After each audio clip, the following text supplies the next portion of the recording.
Ciao tifosi bianconeri, hello and welcome to episode 329 of the Turin Giants podcast, focused on a Juventus Cagliari post-game analysis and reaction.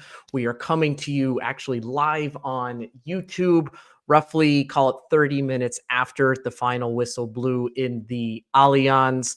I am Kevin, your host for this episode, and I am joined by my two dear, beautiful bald bastard friends, Zach and Frederic. How are you guys? Well, our introduction is so much more polished now that we've done it twice.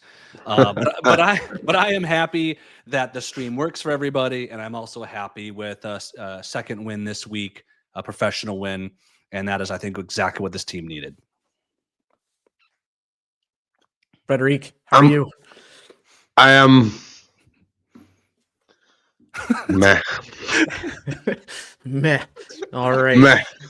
I'm sorry. I have no better words at this point. It's meh. All right. Well, we'll definitely unpack that. For those of you listening to this in our traditional audio podcast format, if you're wondering kind of why we're laughing or why we're talking about this being more polished, when we went live on YouTube roughly, 5 or 10 minutes ago, there was a technical issue and nobody could actually hear or see us. So we had to restart this a bit. But again, if you are watching this live on YouTube, thank you so much for being here with us. If you're listening on Spotify, Apple Podcasts, or your podcast platform of choice, or just rewatching the video on YouTube, thank you.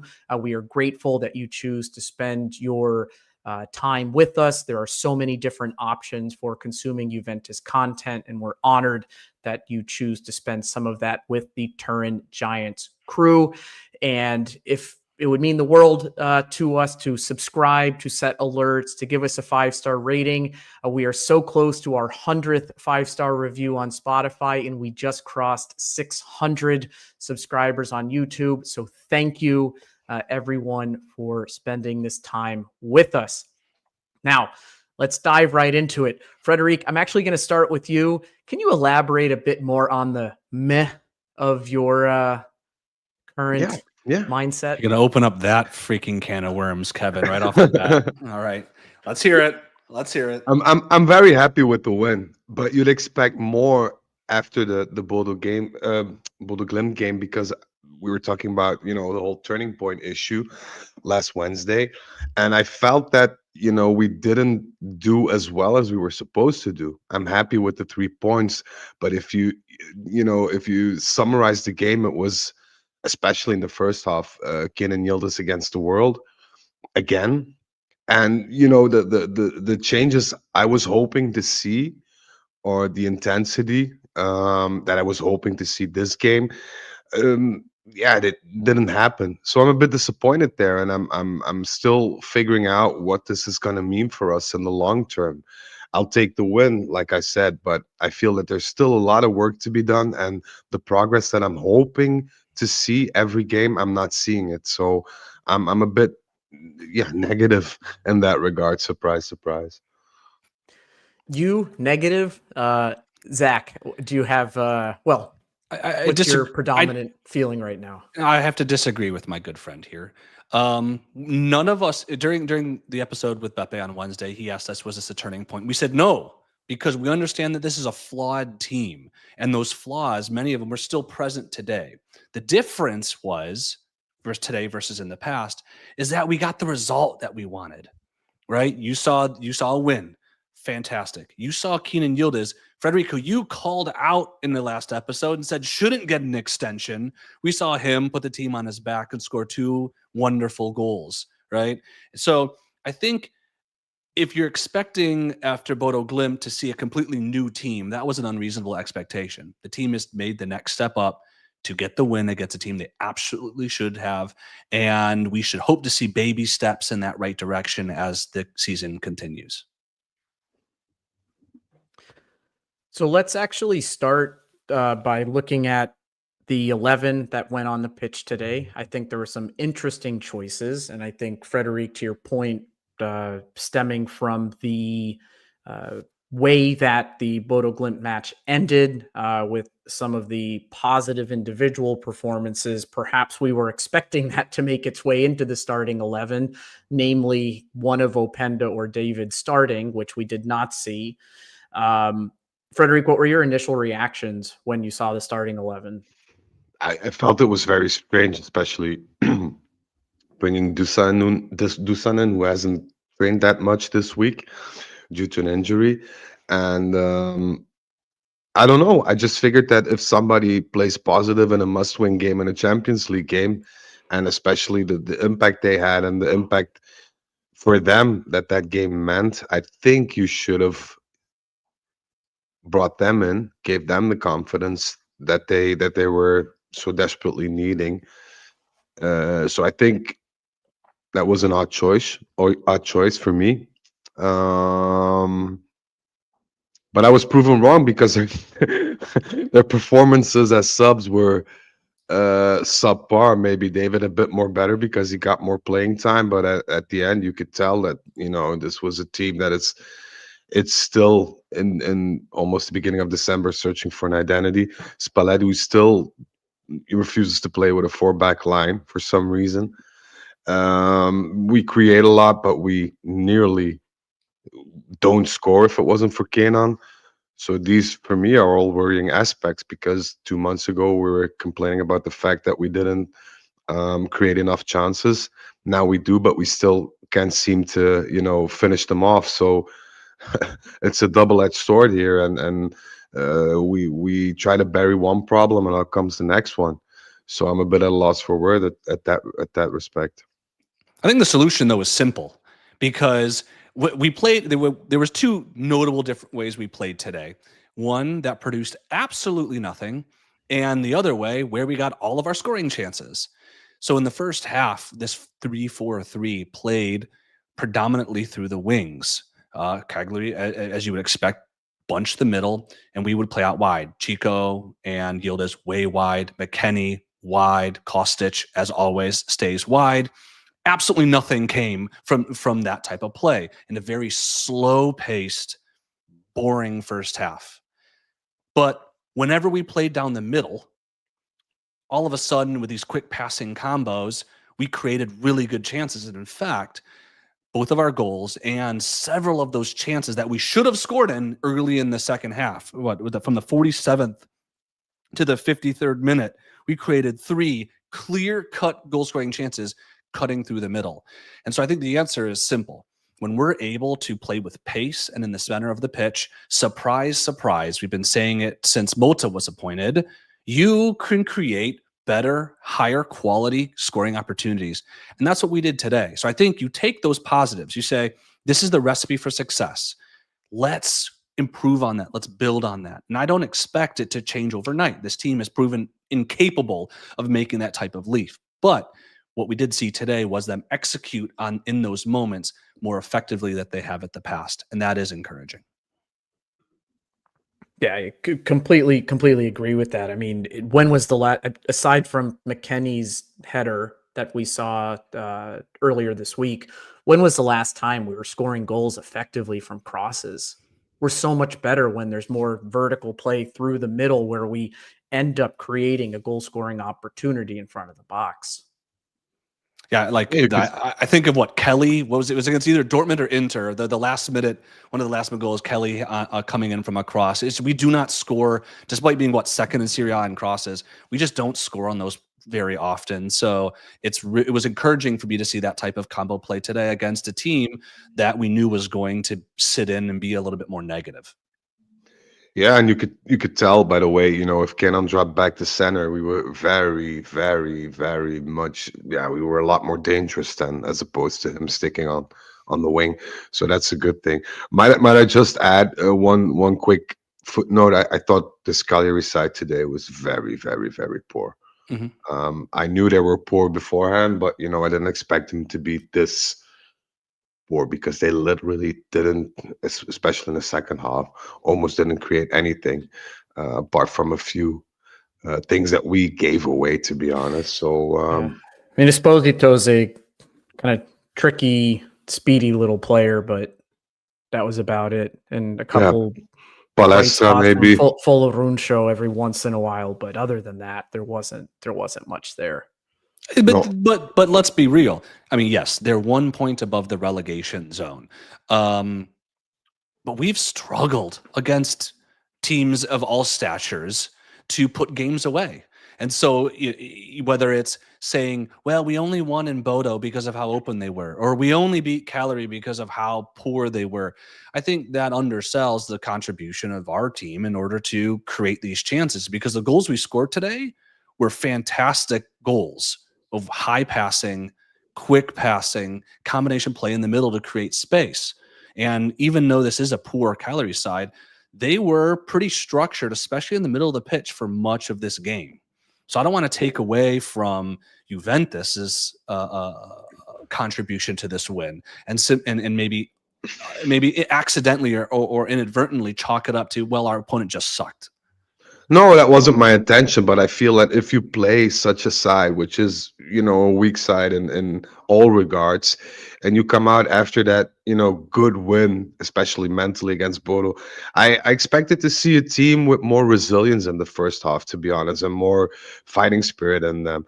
And I think this is, for me, a very frustrating point, because we never seem to grab that momentum that we build up in another game, and it's like we always start from scratch every other game, and that's a bit frustrating for me, because you would have thought, or you would have assumed that, grabbing Cagliari by the throat, giving their lackluster performances of late, you'd be able to bag a brace in the second half without any issues, and maybe finish it off with a third or fourth in the second, and that didn't happen. So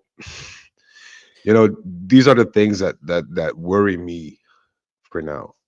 But I will say that we have not had a lot of matches where we've had ample opportunity to score multiple goals. I mean, we were talking about this with Beppe earlier this week, that how many games can we think of where the first scoring opportunity on target came in the 60th minute, the 70th minute, from some either lackluster shot from outside the box or some looping header that qualifies as a shot on target? In Yep. here we're complaining, and rightfully so, because we should have won this game by more than one goal, but we actually had legitimate goal scoring opportunities in this match, and we should have won this 3-1, 4-1. And like I was taking some notes in this match, and I think Zach, right at that 53rd minute, after Chico really scuffed the breakaway opportunity, after Cambiasso, God knows what he was thinking with that cross shot kind of opportunity. Yeah, that was bad. He overthought it, and clearly he just overthought it. And then Coop Miners had the miss in the box, actually able to keep it on the ground and not shoot it to row Q. But would those shots come back, missed opportunities come back to bite us in the ass? And thankfully, we know that they didn't, but that would have been really kind of traditional Juve there. but it bears repeating or emphasizing that despite all the shots we've been getting in games, and I've noted that we've gotten a lot of shots and a lot of shots on goals in games this year, but they haven't been necessarily dangerous. I mean, those run of play, Kevin, that you said, those 3 chances then, and then Chico getting that cross at the top of the 6 in the 72nd minute, all of those should have been goals. Like, those were clear-cut chances, not like half chances or hopeful chances. Those were clear-cut chances, and that's not something we have said a lot about Juventus this year, is having 6 clear-cut chances in a game. Like that is I mean, the inability to bury them is a carryover from what we've seen all season, but the creation of clear-cut chances is a notable improvement. And despite that, our XG for the game was like 1.75. I do not understand how that statistic is calculated. I feel that we should have been in a position to score many more than that. Speaking I don't of trust goals, those XG. Sorry, I feel no, I can't. It's a No. Actually, XG is like, I use it as a very rough barometer in terms of like, because it's totally this black box of nonsense. But it is a very rough barometer about when you look at comparing XG in a game versus another game, or versus Juventus versus opponent. So let's recognize the limitation of that as a metric. Yeah. Well, we're talking about the goal, so why don't we actually just dive right into the goal. Mhm. So in the 25th, 26th minute, Kostic, who had an abysmal first first half, loses the ball, just gets completely burned. Um, Ball comes into the box. It wasn't super clear to me whether Esposito actually finished that or whether it came off of Locatelli, whatever, it ends up in the back of the net. I mean, at that point in time, like, what are you thinking, Zach? It's classic. It's classic. I've talked about this all season, is when we concede goals, it often involves an individual, like, boneheaded error. Thuram's had a couple of them, losing the ball early in the season, or the header back recently. Or you talk about Gatti getting beat one-on-one several times this year, or Odzic's pass back. It's just these boneheaded things. And you have Kostic, who gets the ball and then just, and he's a sturdy player, and then gets dispossessed. Well, then guess what? What rears its ugly head again is our midfield not tracking runners. Locatelli was late, and I think Kostic is more at blame here, but he's late in tracking back, and Esposito has the position on it. I don't blame Perin for that at all, because it was a breakdown of those two players doing their job, failing to do their job. Kostic, especially on what should have been a very simple recycling of possession, just getting beat one-on-one. It's just inexcusable. And so I kind of rolled my eyes. And in fact, I was watching it with some folks here at my place, and I told them beforehand, and I was like, this is exactly the type of game where we're going to go down early in order to incentivize us to fight back. And that script that we've seen a bunch this year, at least at that point, was playing out exactly as predicted. Yeah, and it bears remarking that Kostic got away in the first minutes of the game as well, because he lost the ball there to, I think it was Palestra, and there was this dubious foul, no foul in the penalty box, but that could have gone either way. It was like the Vlahovic penalty, no penalty from last week. It was kind of the same, so we could have given either way. And at that point, I was thinking, oh, I hope to God that he doesn't, do anything like this similar in the game. And then he did, and we were behind. Zach, you mentioned Perin's name. Mhm. I want to do a little sidebar here. I know we're talking about the goals, but we actually didn't talk about Perin when we were reviewing the starting 11. Frederic, how did that make you feel to not see your Look at the smile, man. Look at his smile. Look at his smile. Yeah, For people only listening, those of you, I have No, never those of you seen- listening in audio format only, Frederic just unleashed a smile that covers like half of It looks like the viewable Joker over screen here. I mean, his smile It's is it's it's amazing. It's amazing what you can achieve if you have a goalkeeper that knows how to extend his arms properly. I mean, I mean, if you look at the game, the first goal, it wasn't Perin's fault. Like, could have been Digre goal as well, or it could be Buffon. I think the outcome would have been the same. But I'd like to note that in the moments that Perin defended his goal, he was actually defending it, whether it was on corners or high balls, or going down the ground to get to pick up a shot or whatever.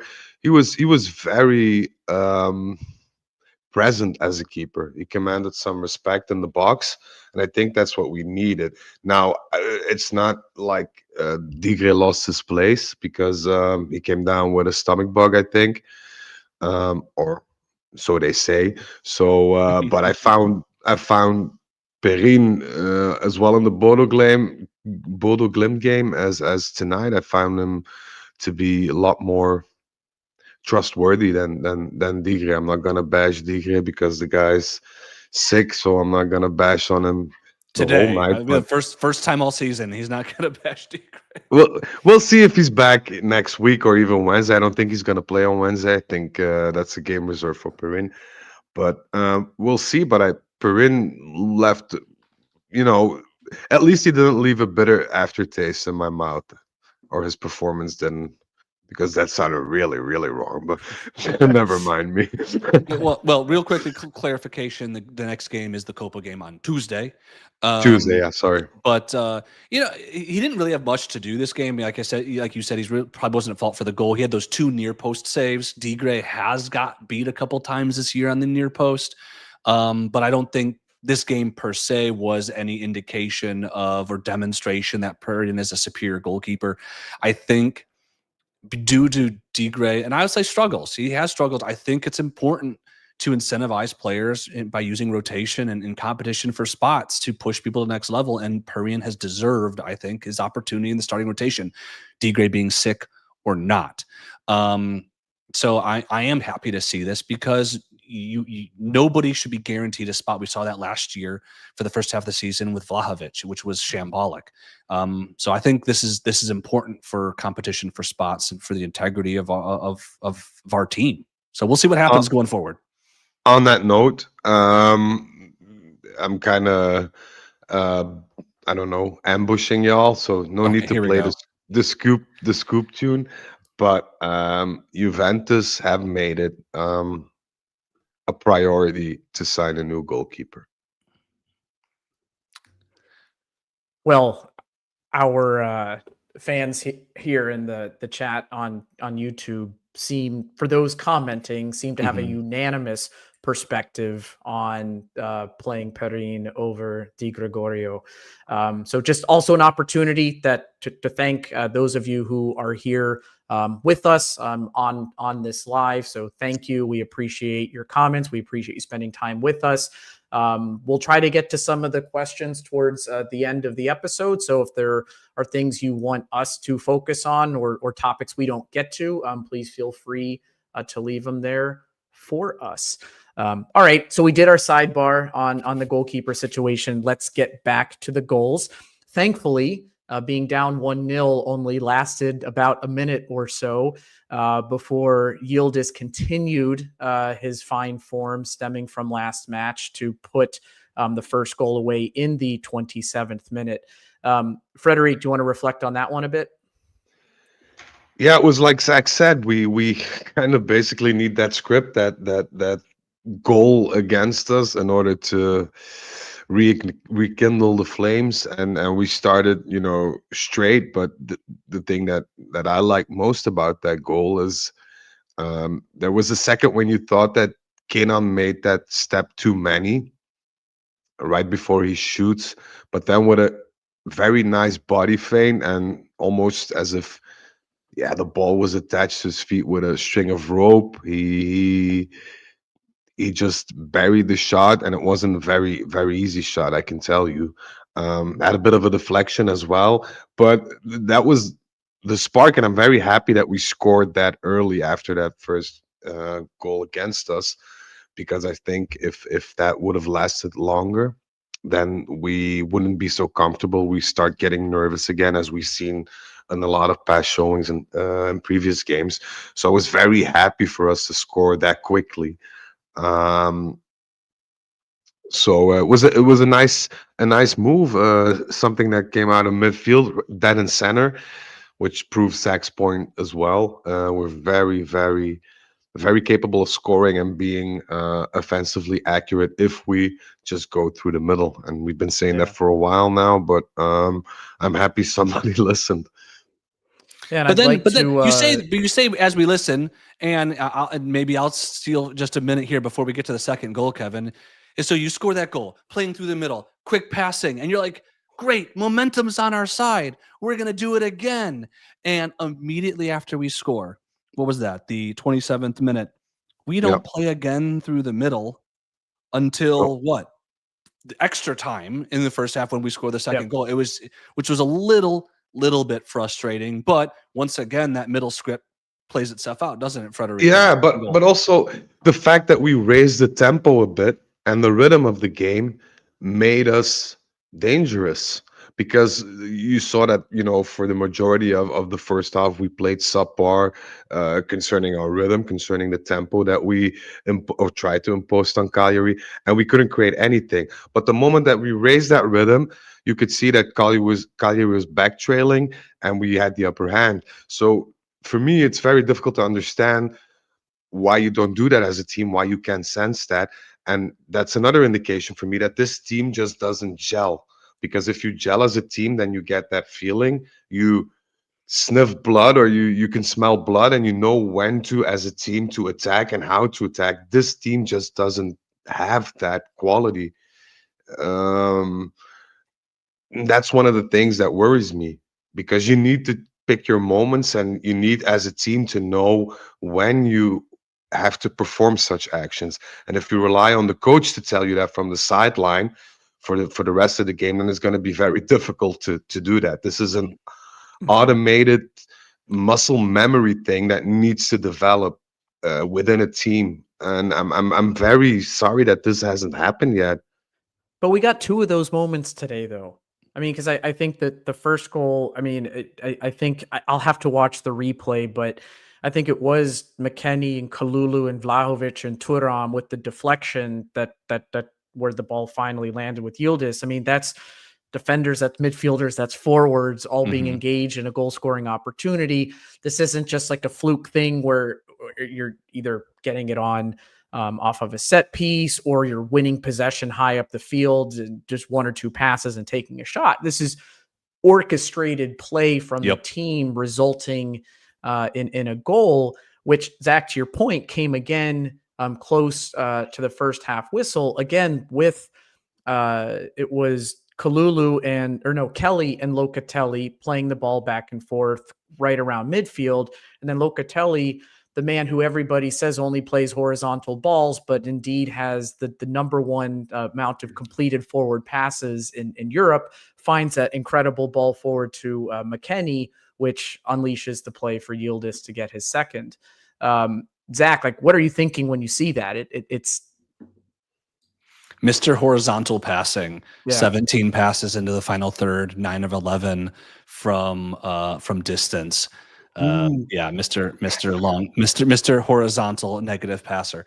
I'm Kevin, I'm with you on the Locatelli thing. Frederic stands alone in the group of three as the anti-Loca guy. But I think we've been clamoring for these types of team goals. And again, I'm not going to say that that Bodo was some giant turning point, but we saw the baby steps in the right direction today with these goals and with the chances created in the second half. We're early in the second half, coming out with the right attitude, creating those chances that we couldn't finish, obviously, work in progress. But we saw some really good progress from a team standpoint to show that they can do it. Okay, we have the quality to do it. We just have to find those windows and capitalize on it. We still see situations where people are making positive runs, and a couple times today, Turam looked up, saw the positive run, and he didn't release. He passed it back sideways. Now, Turam's a separate discussion, but I think that's common for a lot of our players. Is some of them don't have that courage to take the chance. Locatelli is the one player consistently that has had the courage to try those long balls to create these chances. We capitalized on it against Bodo, and we capitalized again on it today on both sides of the ball. Nice touch from McKennie, though, right? That little flick he had to Kalulu off of that pass from Loca, that was nice. McKennie had two fantastic touches in what I thought was an otherwise underwhelming game. He had the pirouette on the sideline, a la Zidane, and he had that backwards pass. And goals, we were talking about sort of oftentimes very slow possession-based play. What happens chances are created when you have a change of pace, you move the ball quickly, you have better off the ball movement. And so it's things like that with good vision and understanding and cohesion with the players around you that will create space for us to carve out opportunities. We just don't see it enough. So it was a great job from him today, but that's the kind of thing that we need to see more of. And to go to Frederic's point, we haven't, simply because some of these players very clearly still don't know how to play with each other. Again, work in progress. Some folks have noted in the chat sort of how David and Apenda did not play well together once they were both on the pitch. And I agree with that today. There's still some cohesion lacking in some folks. That needs to grow. But we saw the potential of McKennie getting into more advanced central spaces with good feeds from Locatelli to then get balls in dangerous positions on skill players like Yildiz to Turan back to Yildiz who scores. So I want to see maybe not as flair heavy play, though I won't object to it, but we need to see more quick passing and move type plays to unlock defenses like today that are more negative. And that was positive to see because we said we'll never get more open space than we did against Bodo. And we didn't today. But guess what? We were able to use these changes of paces effectively to score the goals that we did. We need to see more of it now. Yeah, I agree. No, go ahead. Go ahead. No, I agree to the extent that I'll circle back to my previous point. It all has to do with rhythm. If you apply a decent rhythm, just then you can create chances by moving around the pitch very quickly, doing those 1-2 touches, running into open spaces. You can only do that if there's a certain type of rhythm in your game, and I think that's the thing we need to focus on, because it's very difficult to get that rhythm without a certain mentality.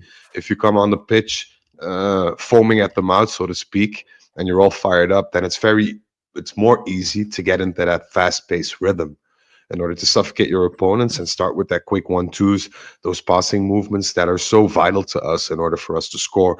And I think this is something that is now on Spalletti's shoulders. He needs to see that too, and needs to, tell the players every game, you need to start this way with this mentality and this rhythm, because if not, you're setting yourself up for trouble, because we don't have the quality to break a game open out of nowhere, or have the people to be as incisive in the moments that we want them to. So I think, as Zach pointed out, this is something that we need to work on, and hopefully Spalletti does that, because for me, and we'll circle back to Spalletti in a while, but for me, Spalletti thus far has been a disappointment.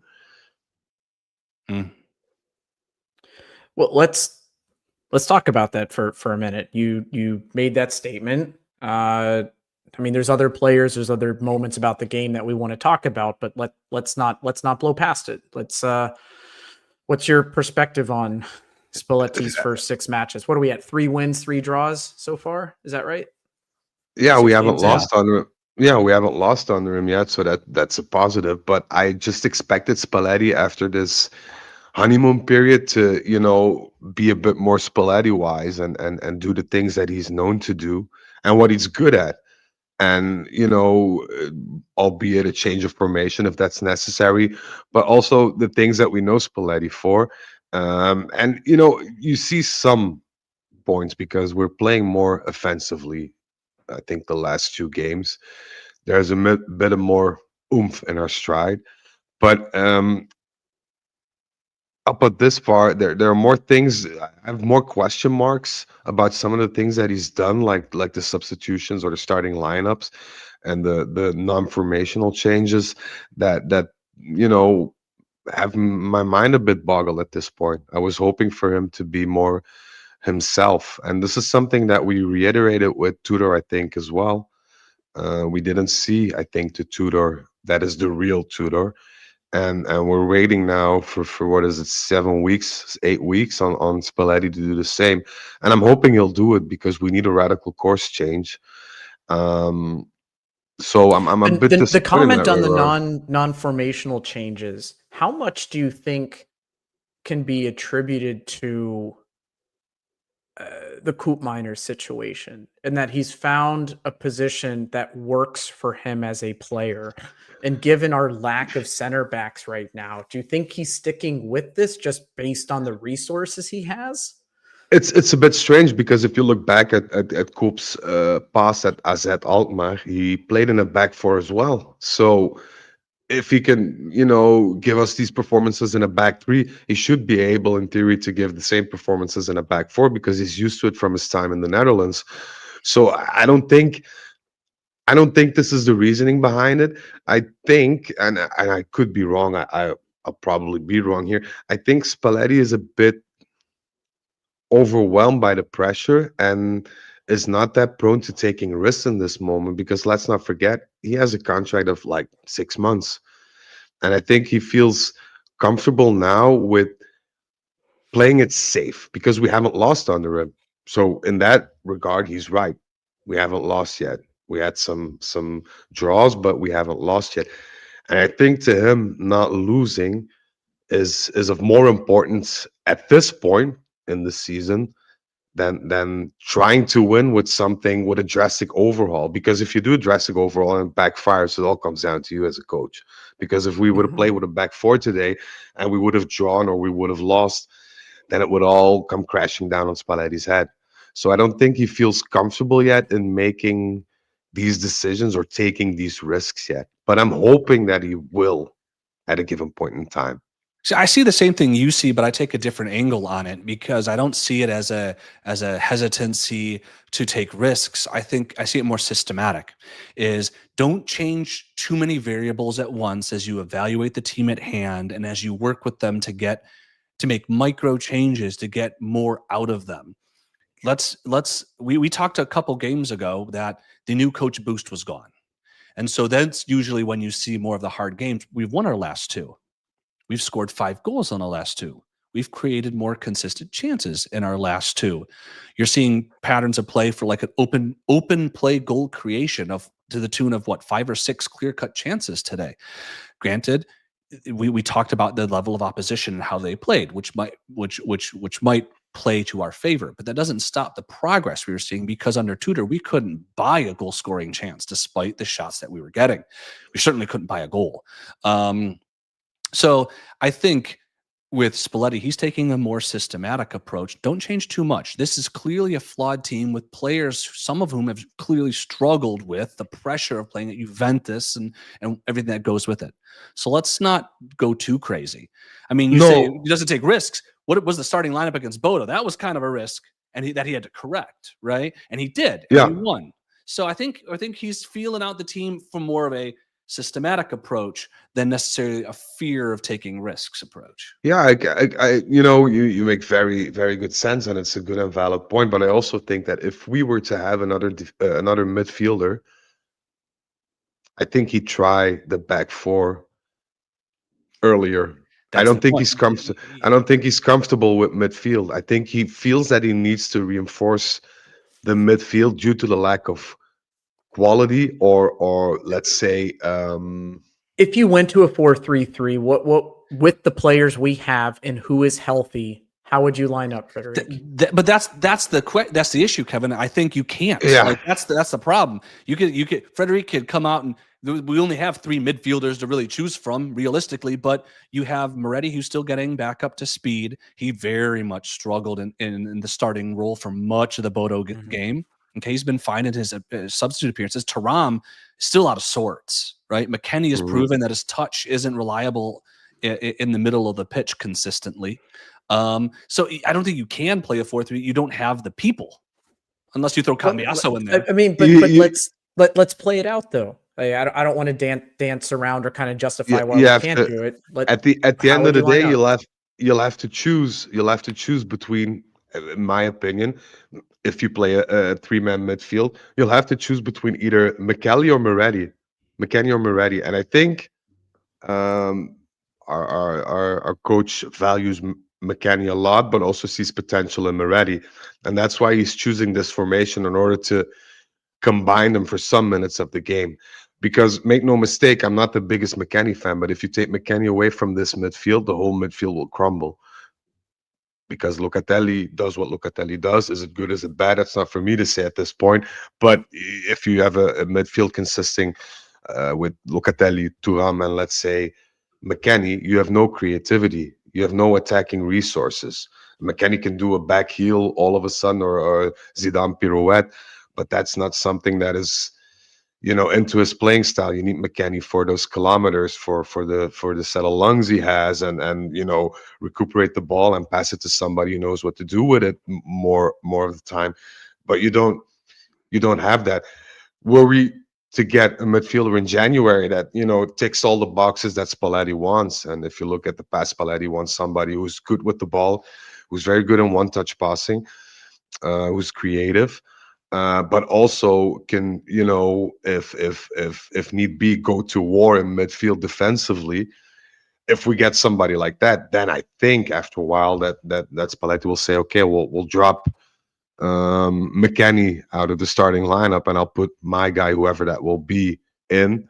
You could see results, but at this point, it's a gamble, and the risk, the return on investment is about like 70-30. So it's logical that he doesn't try that, although I would like to see him try, but you need to be comfortable. If we were up 4-1 in the 60th minute against Cagliari, you could switch formations, you could bring somebody in, see how that goes. But we haven't had the opportunities yet in a game match, because every game that we've played thus far was a must-win game.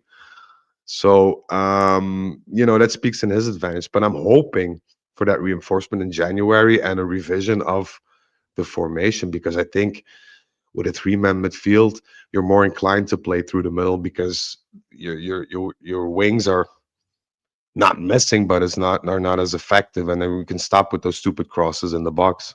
We did see, I think, a little taste of what a 4-3-3 would look like with our current roster in the second half. Yeah, Because you saw exactly. Cambiasso subbing in for Kostic. You saw Cambiasso and McKennie shift way more centrally in that second half Yeah. for longer periods of time. And so that when you had Thuram and Locatelli, or Moretti and Locatelli, with Cambiasso and McKennie in the middle, that's kind of what you would see with a 4-3-3 with this team. You'd see Loca, Thuram, or Loca, Moretti, McKennie. Cambiasso would be the left back. He would shift inside. So you saw functionally that similar type of play that you would expect, or I would expect at least, from a 4-3-3 with the personnel we have. And I think with David at striker, and we'll talk about how he needs to be a little bit more selfish, but he was very comfortable coming back and facilitating possession in sort of that 10 position, that you would also hope a striker would be able to do in a 4-3-3, where you have guys maybe kind of, doing overlapping runs like McKennie and so on and so forth. So you saw a little semblance of what that might look like with the current roster. Mm-hmm. It was a hybrid formation, I think, in the second half, more or less. It was a bit of everything all rolled into one, and It felt for 4-3-3 defensively, but then the 3-4-3 offensively, or the 3-4-2-1 with yeah, and Cambiaso dropping back, and even Kostic in the first half to a degree. You didn't see McKennie on the right flank dropping back nearly as far as Kostic did. Mm-hmm. but I think that was intentional. I think that was intentional, because if we were to do that, that would leave a lot of space between midfield and defense for us, which would be, as we saw in the first half, very dangerous for us, because once we left a bit of space to Cagliari, they didn't do much with it, but they were more offensive minded than when we were pressing them more. So we'll see. Well, we have some words from Spalletti. It looks like some of the post game press has been published here. So I'm translating this off of Gazzetta, but so we came in timidly, doing standard issue stuff while you expect better. Then we lost one of those balls that should be impossible to lose and put Cagliari in a position to score. At that point, we had to do things differently. We went out and grabbed the opportunities like Juve should. After the goal, the team started playing, maintained good possession, and threatened in the penalty area. Then we weren't too slow to convert everything we created. Cagliari played an important match, but we deserve to win. If you don't score in those situations, it's clear that the others will take heart. Then he goes on to speak about Vlahovic. He is hurt. He's in pain. He pulled a muscle. We had him under control, but the problem is he didn't get the contact he wanted with the ball. He almost missed it and went for nothing. He does go on to praise Yildiz, of course. The system right now leaves him free to get close to goal, which we have been clamoring about, and get him off of that left wing, get him more central. And obviously today he plays more centrally and scores 2 goals in tight spaces. He knows when to add that extra touch. And then it looked like the interview here kind of wraps up, kind of pushing on his return to Naples, because we have the Napoli match coming up. And he quotes, "I can only imagine the happiness I'll feel returning to the stadium. I don't know how they'll behave, but it'll be very easy for me."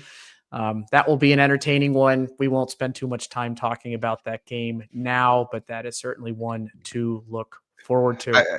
I have another snippet from the zone, if you don't mind me adding. Yeah, please. We entered the field very timidly. We did basic stuff, and we need to do more. It all pertains to the rhythm. We need to up the rhythm a bit more and keep the pressure on the opponents, because without that rhythm, it's impossible for us to do what we are expected to do. I Sounds think like he's listened to us. he's He listened. listening to us. He said in the dressing room, said, "Oh, I got this Turin Giants pop up. I'm gonna go in the bathroom, put my AirPods in, and I'll get back to you guys." So exactly what we said. So basically, Let's talk. So Can we there- talk a minute about Dushan and the injury? yeah, him? definitely. I Because just texted my source, by the way, to see how How serious. real? how Yeah. yeah. I think, look, I will never, ever, ever, ever, ever wish any player be injured in any way, shape, or form on any team ever. I think, though, considering this being the last year of his contract and how much we've wanted to see a run of games and some form and some confidence given to Jonathan David and Luis Apenda, this could very well be a step in the direction, forcing those guys to be integrated into the team that will be to our benefit in the longer term. And so I really hope they rise to the occasion if Dushan's out a month or so, to take advantage of the run of games and to capitalize on it, because both of them have been victim, in my opinion, of inconsistent opportunities early in this year, strange last minute sub situations that has never allowed them to really gel with the players around them. And this could very well force the coaching staff to do what I believe they should have done in the first place, which is build their team around the guys that they spent a lot of time and money and effort bringing in and making it work. Just got a text back, by the way. I'm gonna translate on the fly if you don't mind. So pardon my linguistical errors. It's very, very bad. He's still in tears. Staff is debating whether or not to rush him to hospital already tonight.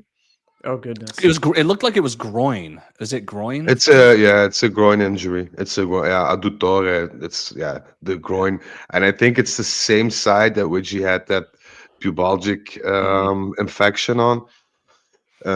So I'm not sure, but he was crying, and he was also. Let me scroll down.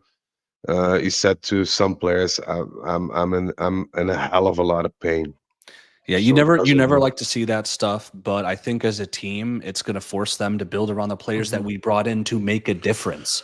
And that's really what a team should be doing. And I think a lot of us, myself included, and I don't know about y'all, but I've been clamoring for them to do just that. And it's been kind of annoying to me to see Tudor first and Spalletti to an extent really not give that show of confidence to David and Openda, to say, we believe in you. Well, now they're going to have to, and I'm kind of putting my confidence, especially in Jonathan David, to come good on the line here to say that a player who's contributed to 180 goals in his 26 years of 26 years old, 6 years of professional life, that should work out well for us, and I hope it certainly does. I'm Well, we wish- financially disappointed. Financially disappointed because if he's out for 3 months or more, then nobody's gonna buy him in January.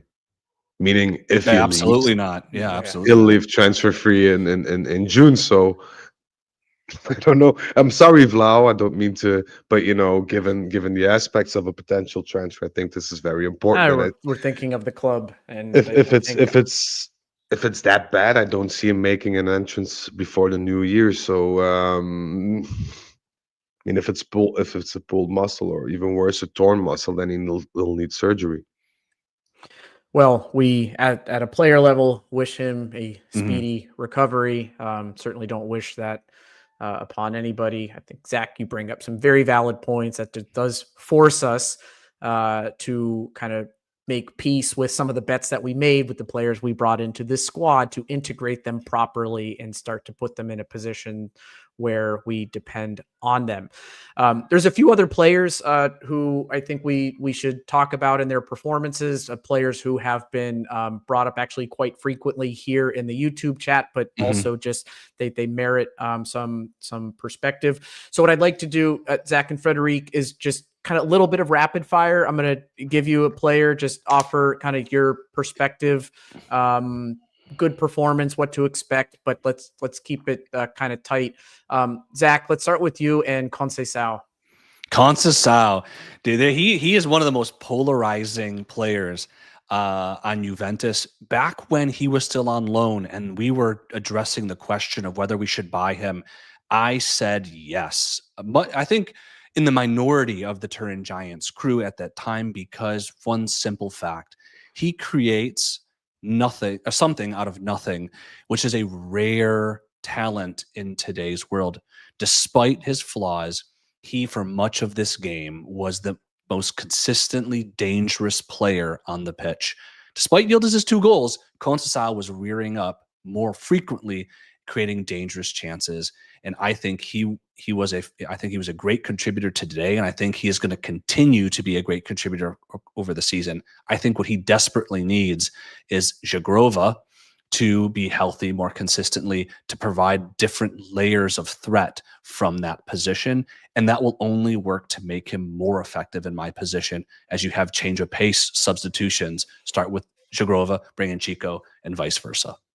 He needs to find his shooting boots. But yeah, go ahead, Frederic. He does. I think he's massively overrated. I'm going to die on that hill. Like, no, I need a Conceição. Like, I agree with what you say, the explosiveness and the ability to create something with his pace, and always the cutback and cutting him from the right side, but I need him to be more consistent and score more, because agreed. If he doesn't do that, then all of the things that he creates goes to waste, or at least give us a couple of assists more. And I think he needs to focus on that as well. And I think we can repeat that every game. When he had a good game, he was great, but he missed the finishing. And that's something that we always can say about him. And I think he really needs to up his game there. And maybe, instead of doing another shimmy or another feint, just shoot the damn ball. I mean, that's my gripe with Conceição. I'm not going to read his post-match commentary, but he was interviewed after this match, and anybody listening, go ahead and read it. And he's reflecting on his wastefulness in front of goal. Frederic, we're going to stay with you and Fabio Miretti. Today was awesome. He was 10 times the player he was in the Bodo game. I don't know if that had anything to do with the fact that he didn't start this game, but was subbed in. But I thought he played very decently. He linked up well. Vision, pace. The only thing that worries me about Moretti as a whole, as a player, I don't know if he has the mentality and a bit of extra to make it to the next level. He's already, what is he, 24, 25? 23, I think. Yeah. Yeah, something along. Yeah, but he's not like this next gen player that we need to protect and cuddle, and so he needs to step up. And I was there because I had just, I think, moved to Turin when Allegri started him. I think it was a team in yellow. I think it was Hellas Verona when he started. Yeah. It was like an early, like awkwardly early game. I think it was like a 12 p.m. game. 12:30 game, yeah. Yeah, when he started, I was there, and every time he touched the ball and just went, he actually was going forward, right? And that was like this novel thing for a Juventus midfielder at the time. I'll never forget that match when he was 19, I think then. Yeah, he was good today, but I'm not sure if he can reach the things that we were expecting from him to reach. But today he did very, very well. And I think he was one of the best players on the pitch for me personally. We'll see, Frederic. But I think it's clear to me in the way he played today, with a little bit of fervor, or more at least than Bodo, is that he sees that Thuram's poor form this season is a massive opportunity for him. And so I think he's working hard to take advantage of that. And ultimately, your question about whether he can reach that heights, a question I very much have, and I'm a little bit more skeptical maybe than most about his my belief in his ability to do that. But I think we're going to see him we're going to see what he's made of soon, because Thuram is doing nothing to take a role that should have been his. We'll keep going with that because Thuram was the player I was going to throw right at you. Zach. Great job in the goal contribution, but another underwhelming performance. I like the fact that he tried to take some guys on the dribble. It's something we haven't seen him do, which we know he's really good at, but it didn't really work in his favor. And his overall contribution, yes, on the first goal, it was the first goal, I believe. Yeah, the give and go with Yildiz, fantastic, but was very much a passenger. Was not surprised to see him substituted in the second half. So I think he is, with his consistent average at best form, ceding his role on this team to Moretti. And just like when we talked about Di Gregorio, I would say give Moretti that run of games and see if he can't elevate our team and take that opportunity to take a step up. At this point, if we get a new midfielder in, I think, and we need to change formations and get somebody out of midfield, or at least change somebody. At this point, I could see Spalletti, doing that with Turan. I think McKennie is way too precious as of now in terms of distance that he pulls over a certain amount of time. So he's the guy that could go box to box, so to speak. Loca's still doing his thing. Is he overrated? For me, he is, but I think he fits well.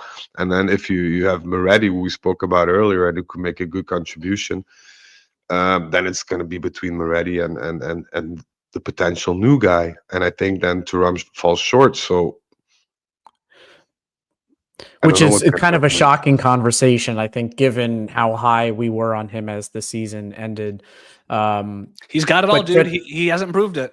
He seems to me mentally a lot more fragile than last season.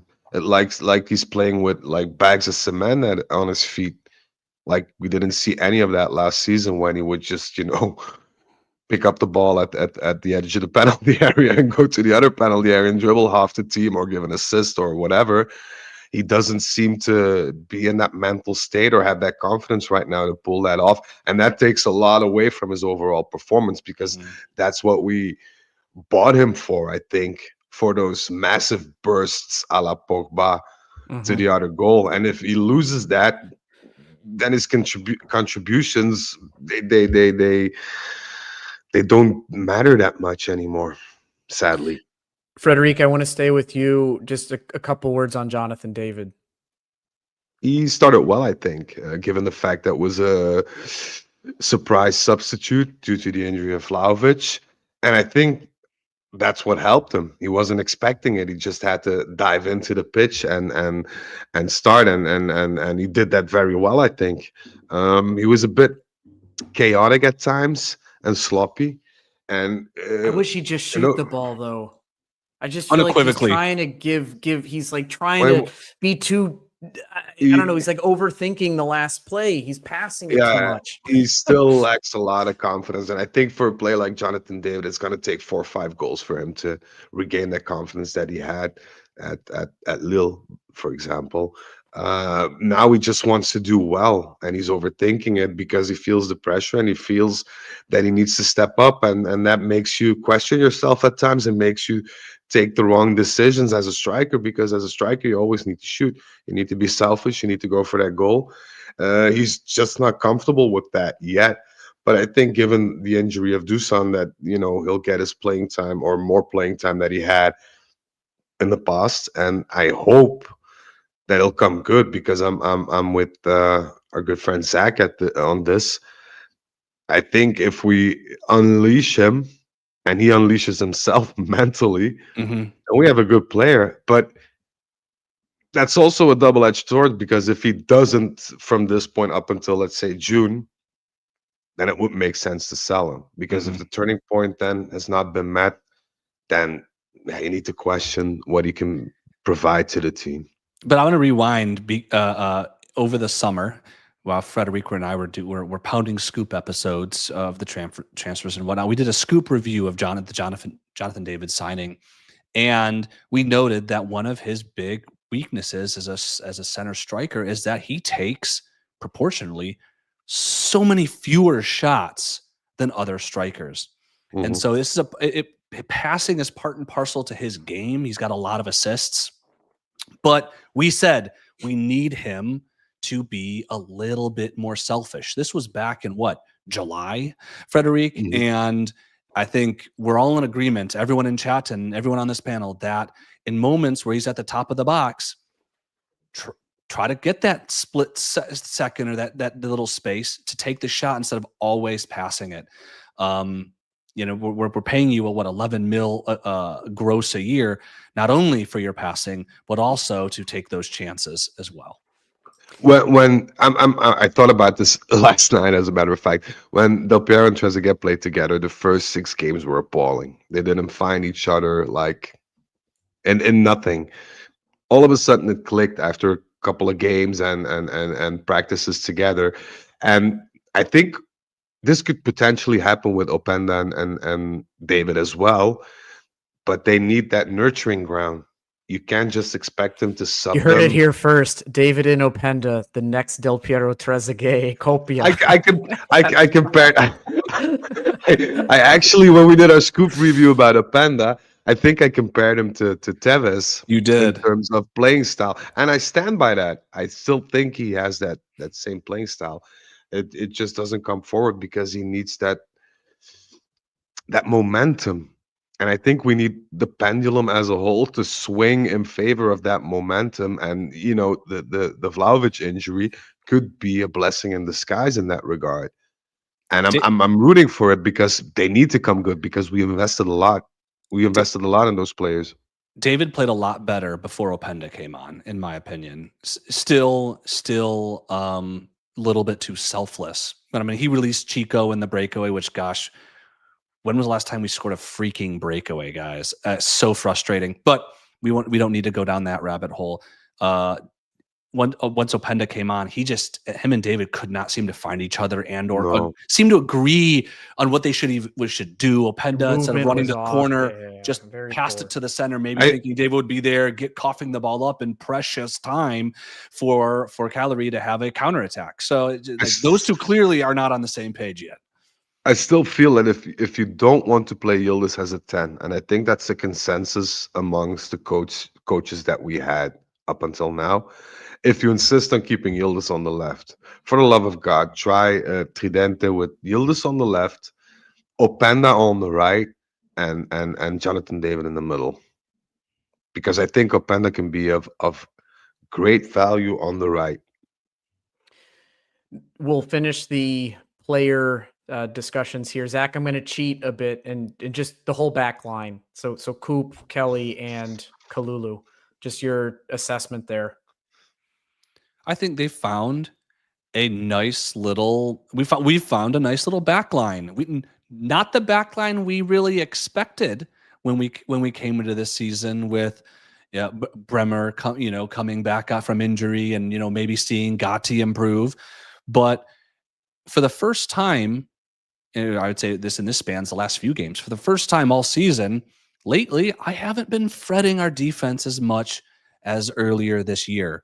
Much more so on the midfield or whether we score goals. And so it's kind of silly to say that the Kalulu, Kelly, Coop back line is one that I feel comfortable with because I didn't see it coming, but it is far from, it maybe actually is the least problematic area of the pitch for Juventus.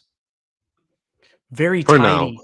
You look at, I mean, I know this was not the most meaningful of opposition, but Kalulu 93% pass accuracy, Kelly 97, Koopmeiners 94. Now, obviously, a lot of those are uncontested passes, right? And you're always going to have higher percentages back there, but it's tidy. And I thought Kalulu's actually looked much better these last couple games compared to the beginning of the season. He's not a name we talk about all that often, but I think he had a nice game.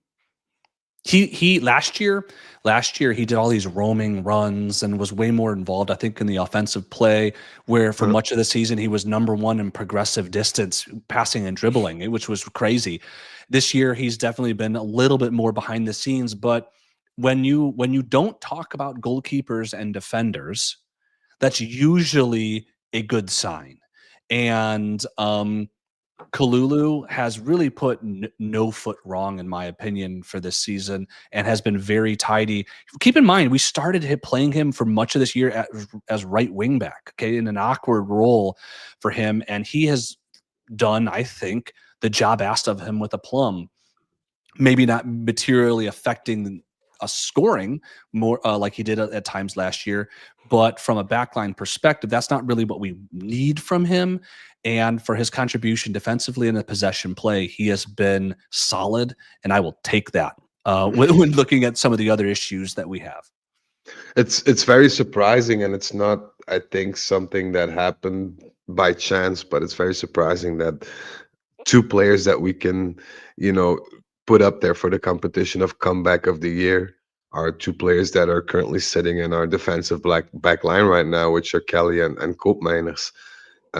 Nobody would have even dreamt of both of them doing as well as they're doing right now in a defensive back line last season.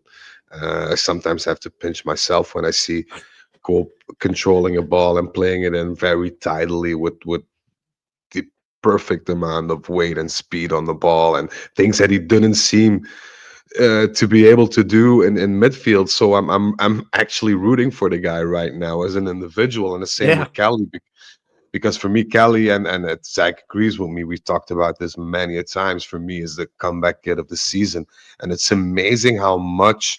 And I'll die on this hill. The reason for his comeback is, well, started from his choice of spending the whole summer in Turin, preparing for the new season, getting acquainted with the language, the culture, the people, everybody within the club, whatever. I think that makes a massive difference. And this is one of the reasons why some of our newly found or newly transferred players aren't performing, because they're out of touch with the culture, the team as a whole, the DNA of the city, of the team, of the club, whatever you want to call it. I think they need to be felt welcomed by this family club that we are, by the tradition that we have. And I think once they feel comfortable enough and let go of that mental block, or that, those Mhm. bars that cement at their feet, then they'll thrive. But I think this is one of the necessary steps. So I hope some of the players do the same and follow Kelly's example and lead this summer, or even in the winter break. But you So we've mentioned gone Coop. from Just go real ahead. quickly, it cannot be understated the mental sort of perseverance that both of those guys demonstrated. Kelly staying over the summer, rightfully criticized for a horrible half season, um, playing poorly, criticized at the biggest club in Italy, and having the perseverance to come through. Coop being saddled with one of the biggest bust signings in Juventus history, and then starting the season equally poorly, and then saying, "All right, new coach comes in. I got an idea, Coop. Why don't you go back and play defense? That's going to help you out." And for him to say, "I'll do it," and do it the way he has, is in a lot of ways, in almost, or maybe if not in every way, a reflection of the mental strength and confidence in the coach that they had, and vice versa, that these gentlemen have displayed. And so I think it's really cool to see. And when you say it's the area of least concern is our defense, when we were shedding goals earlier in the year, is all due to those guys, and it's awesome to see, and it's awesome to say. He'll The get back to defense, midfield though. it's the defense I, nobody has seen coming, going from the BBC to the KKK. All right, let's not go there, my dude. my man's in Texas. Be careful what you say. Good thing you're not in Alabama or Yeah. anything. But I do say I do think that Cope will eventually return back to midfield. I think once Bremer's back, I think Cope will take his place up in midfield, especially if we get a new midfielder in. I think then you'll have a three-man midfield if we decide to choose. I think Cope will be Yeah, part of that yeah. I three-man mean, midfield. but it's Don't break what this don't is don't this don't is break what's working, working. right? Yeah, Exactly, yeah. exactly. If we're gonna stay in this in any formation that is similar to this, if this is working, don't break it. He should rejoin the group, by the way, next week, coming week, at the end of the week, if he has an ultrasound plan on Tuesday, I think, and if that ultrasound is good to go or gives the go ahead, then he'll start I'm so training nervous on about Thursday. him. I I'm not just hopeful. I'm not yeah. hopeful. I just wish he'd take his time, and if we look at the whole planning and our timeline, I think it'd be much more wise to say, you know what, sit this one out, start training by Just yourself, and play the long game with this. Yeah. after Christmas, we'll join you to the group. You can start the group training, but don't count on any minutes just yet because we want to see how much pressure that knee can take and what have you, and be very, very, very, very, very cautious with him. And let's be real, we've got Rugani, Gatti, and Cabal. Not saying that they're world beaters, but we've got three guys on the bench who can play center back. It's not like, as much as we might be lacking quality, we don't need to force his return, especially because their starting trio is playing well. Agreed. So as we start to come to the conclusion here of our post-game analysis, I've got two kind of quick things to address. But Zach and Frederic, are there anything that you were hoping we would discuss that we didn't get to, or topics in the chat that you feel warrant a bit more attention? We a post-game thing, we always do what the man of the match, right? Do we even need to bother, or can we just say it was Yildiz and move on with our It life? didn't even occur to me because it is that obvious, Yeah, but okay, we can certainly talk about it if you want. Yeah, I think you need, at this point, you need like a top two because it's always Kenan at number one. So I think hold on. And I think it's Can and I have I- to interrupt because I think if Farhad is listening to this at a certain point, he'll be very upset if I don't play this. very big testicles. There you go. Yeah, Kevin, can I yell at Frederic for a second? you. Sure This can. is maybe my favorite thing in life. Frederic. You sound like my wife. Yeah, there you go. It was a few days ago, and you said that Kenan has done nothing to deserve his extension. Do not sign his extension. No, He's not no. worthy of it. Still feel you the same way, just by the way. You just said you need to do top two because the broken record is the man of the match is always Kenan Yildiz. For the last two podcasts, yes, I agree, but I think it's very difficult, because it'd be very quickly over with if we all just yelled Kenan and then logged off.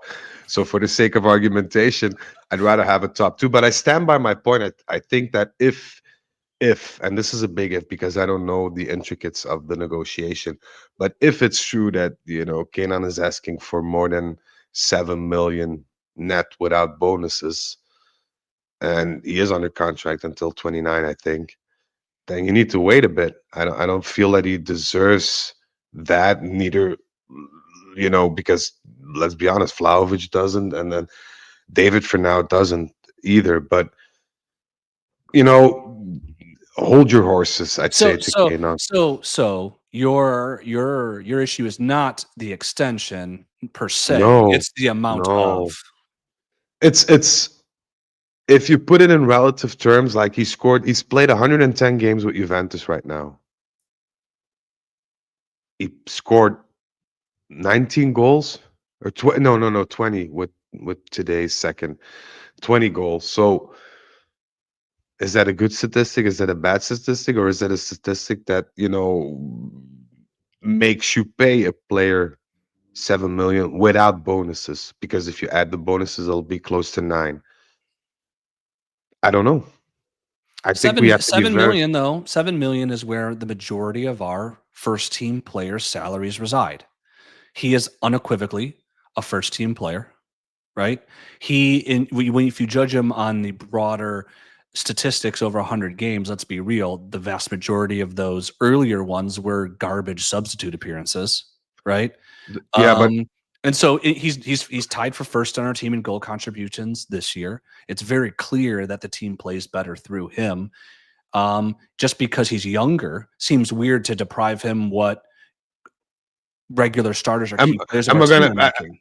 I gave out not the complete set of information because I said without bonuses. The bonuses that they suggested are very, very easy in terms of we must finish above 10th place or something like that.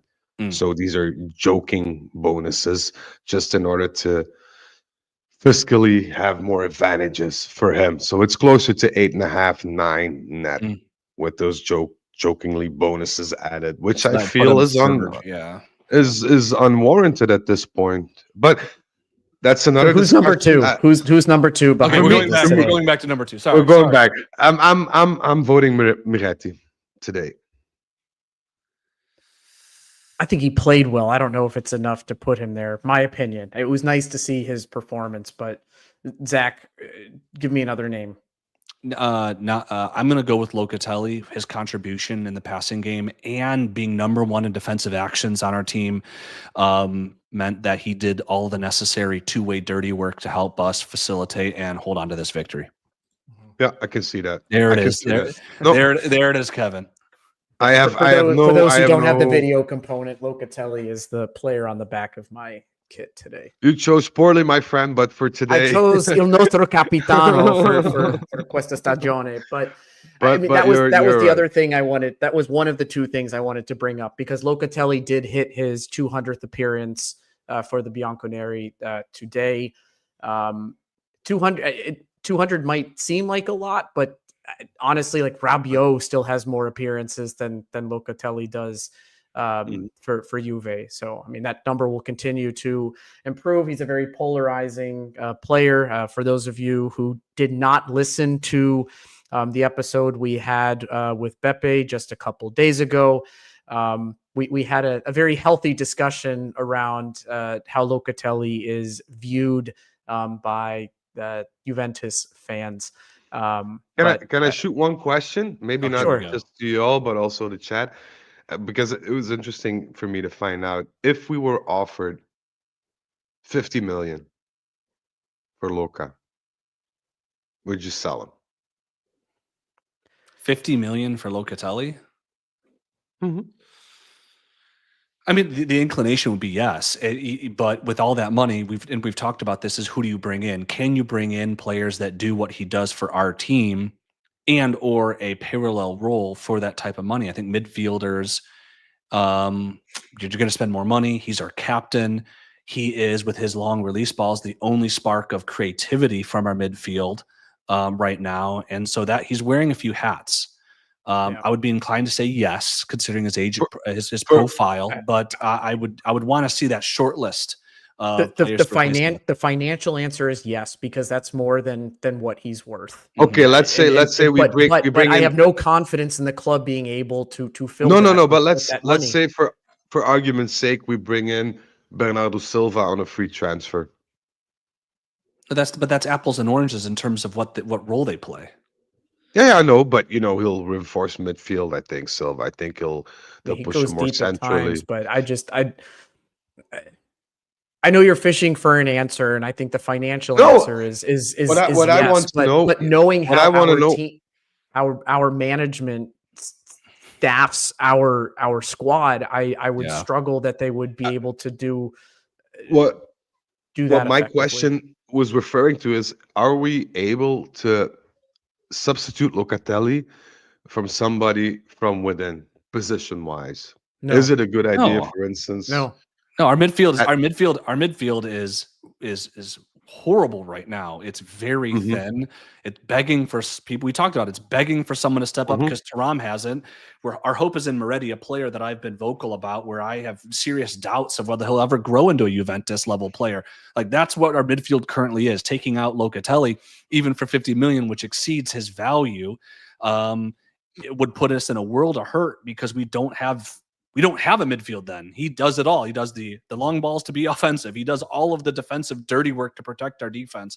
He's our captain. And as much as he might not be as good of a captain and as good of a leader as we want, that's an area seriously lacking on our team. So that's he's wearing a lot of hats right now, and that speaks maybe more about our squad depth at that position than anything else. But I would be hesitant because we would have to replace a lot.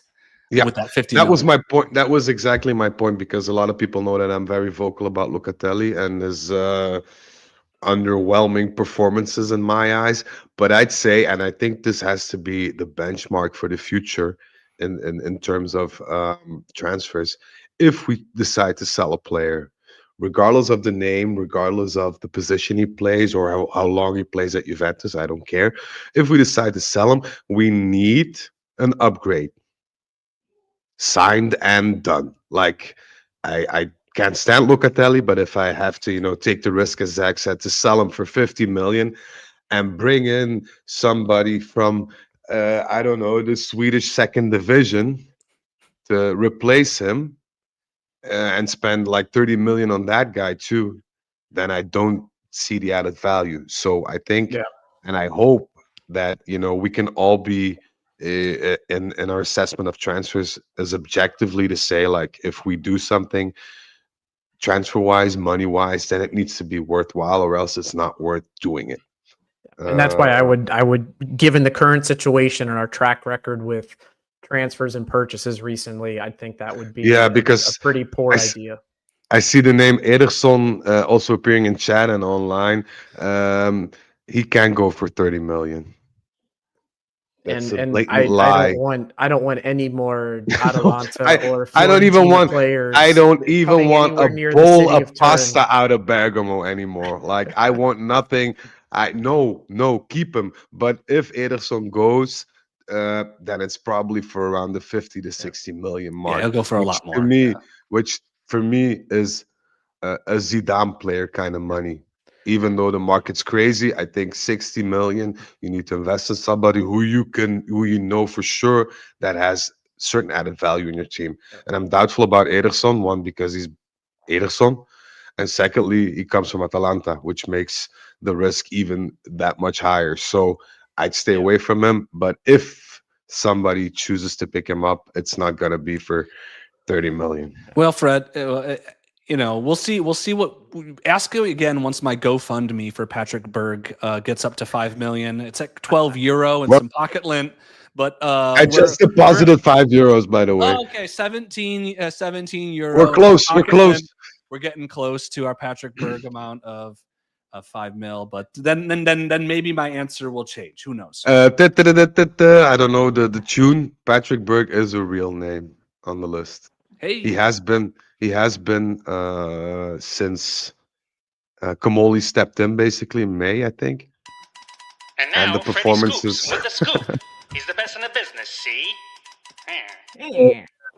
they're monitoring. I'm not sure if he's on the 100 names short list, but they're closely monitoring him. And I think the performance he put out on the pitch last week wasn't too bad for him in terms of exposure and potential transfer related quarrels. But here's a name. I think this would be a good time, Kevin, if you don't mind. I just want to plug real briefly the scoop. For those new to Turin Giants, over the summer, Frederic and I did a sort of sub program called The Scoop, where we leverage Frederic's inside contacts within Juventus to discuss all of the rumors tied to players and management and so forth surrounding the transfer window as we approach the winter transfer window. And I see a lot of people asking in the chat, well, what about Palestra? What about Ederson? So on and so forth. Frederic and I will be picking the scoop back up to aggressively cover all of the rumors about Juventus leading up to and throughout January. So please stay tuned for those episodes as we near January. And that would be the perfect time to shoot us messages at Turn Giants or at the Scoop Juve on Instagram to ask your transfer related questions that we could address during those shows. I missed those Also, episodes so much. Like that was such aw, a good no, it was such a aw. good it was such a good companion going out on like runs in the summer. It's like a good kind of punchy kind of 40-minute episode That's nice. at Thank you, most. And Kevin. it was You make me yeah. blush. You Yeah. make me You blush. blush. I I'm miss the one who do those. all the PowerPoint. Okay, so That's true. That's true. You do the hefty lift, but I'm on my phone all day and my days Yeah, off you trying to are. get You them. are. So it's good teamwork. Oh, also we got a new logo coming up. Don't know if Logo. anybody We've cares. got merchandise. So Yeah, we'll keep all For the we'll keep all scoop. Oh, y'all. I love it. I love Oh it. yeah, we'll keep. yeah, I just yeah, hope yeah. it's a giant ice cream cone. Nah, you will I'm see. not. You will see. You'll see. You'll You'll see. see. All right, looking forward to it. So in the final thing I had was just a commentary or maybe a quick perspective on our ultras in Curva Sud. So I don't know if people kind of listening and watching the match noticed that the stadium was actually quite silent, I think through minute 21. So there was some kind of protest from the ultras, which If you follow anything around them, there's it's a never ending story, and there's always something to complain about with the management. And I had some friends at the stadium today and messaged them uh, why were they protesting, and she had responded, who knows, maybe someone got a bad hot dog at the last match and now they are protesting against the stadium services. But actually, when in the 21st minute, you could hear the drums through the television, and they became more vocal and sang through the rest of the match. But they actually started by shouting something against the police, and then started singing It had again. to it had to do with their protests against immigration, or the immigration laws within Italy, especially within Turin and surrounding areas. Because it is an issue in Italy. I'm not gonna tiptoe around that. It is an issue, and it's becoming something that is a thorn in the eye of many people that were born in Turin and see good parts of their city go to waste. Sounds negative, but in decline, because they create, at least the illegal immigrants, they create a lot of negativity in and around Turin and the bigger cities as well. If you speak about Yeah, Bologna, you and speak we about certainly don't want to Modena, offer like political no, no, commentary no, it's not. here, It's not but these are political. real situations that have impact, It's and we're just a just describing it situation, and objectively. I know that some of the Curva Nord and the Drugi were very vocal about that during some of these rallies, and they were fined, not only by the Italian authorities but also by Juventus, or Yeah. Juventus condemned the actions, or their support resolving that political matter, and that didn't fall into good earth with them. But in all fairness, for them, it's, every reason is a good enough reason to go It's on just there's strike or always there's whatever. always something, and it's frustrating. It's Club of ours, because I personally have been supportive of their presence and what they represent to the stadium atmosphere, just to the experience of being there, and the orchestration and the passion. It is special. I think it is just frustrating as a Juve fan to know that the group that is supposedly the most passionate and lives it more than others, which I think is still very kind of debatable how true that is. Um, to see these constant frustrations just yeah. overtake their passion for cheering the players on the pitch, and it gets exhausting. As you know, I went, in the old days as well. I went numerous times, and the atmosphere then was a lot better because you had these small fractions like Irriducibili, Bravi Ragazzi, Curva Nord, Nucleo, and now it all just, is one Kind of pile. blends into one. Uh, Yeah. yeah, and that creates a lot of tension, because the nice thing about it is that you had this Curva Nord, Curva Sud Yeah. rivalry. It was the back and forth, and a bit of taunting, but also, supporting when we needed supporting. And now that's all, basically thrown out the window. And I feel bad because, in the old days, especially in Delle Alpi, because Delle Alpi was a shit stadium, but in terms of resonance and in terms of volume, it was even louder, I think, than Allianz at this point, due to the building of the stadium, and you had those rings on the top with all the ultra there, and it was a different experience for sure. But it's a bit of a shame that these things have to be mixed up with just supporting our players. It has Well, you nothing to and I do are with going to make that. up And for it, right? So we're trying to coordinate going to I Juve Napoli I in January. I I have bought flares. I have bought a drum. I have bought drugs. We're gonna go all in. So I think that it's January 27th. I think that's That's the date for Uh, that match. yeah, yeah. So we play Napoli It's an twice evening in game. quick succession Mm-hmm. Yeah. because we have them in December, then again in January. So we're trying Yep. to be there, and if Curva Sud and is on strike, We'll we're take gonna over make up then. No for it. worries. Yeah. I hope I have Speaking my of the Turin Giants hoodie then, so we can advertise. Speaking of the next matches, Zach, you'll be hosting post game for Udinese coming up Yep. on Tuesday. Yep. So we look forward to joining for those I of you should be who can around as join the well. YouTube live. That'd be great. I will not be there, but I know Zach will run a Mhm. great episode. And if you're going to listen, obviously it'll be available on those platforms as well.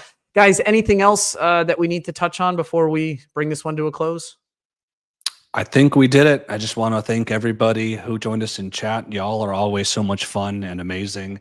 And calls for more scoop episodes. Frederic and I hear your call, and we will, like On I it. said, promise to be ramp those up in December and hit it hard in January. Yeah, I wanted to a quick shout out to you, Kevin, as well, because you're moderating this episode, and I know it's hectic at times with our dad lives and everything, and to you too, Zach. But it goes without saying because we're like twins when we appear on screen. But I wanted to give a quick shout out to you for taking the time off, and Zach too for giving us these types of enjoyments after the game, and to the people in chat as well. I really like it, and I see our chat base growing and following growing, so that's awesome.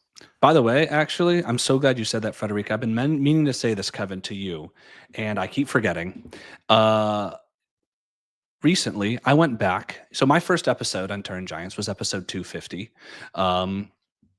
Oof. But Kevin predated me, and so I went back to see if I could find out Kevin's involvement. And recently, based on what I could find, and I didn't really look that hard because I don't have that much free time, but based on what I could I find, don't know where you're going with this.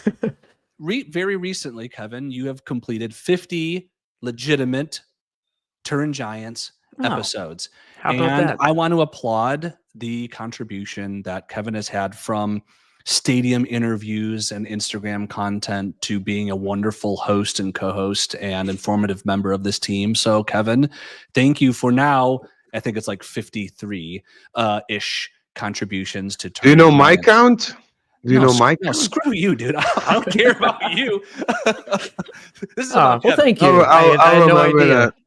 Yeah, I had no idea. You're off Thank the you. list I for appreciate the scoop mugs. You're there goes your well, Christmas present. This was an absolute joy, pleasure to talk to you both as always. And for those of you who joined us live on YouTube, thank you for sticking with us for the last 90 minutes or so. And if you were listening again to this on the podcast, we again really appreciate it, and thanks for getting to the end. We look forward to continuing the dialogue for Juventus Udinese coming up in just a couple days as we seek out our victory, I think for the first time this season, if I'm not mistaken. Yep. Fino alla fine, forza Juve.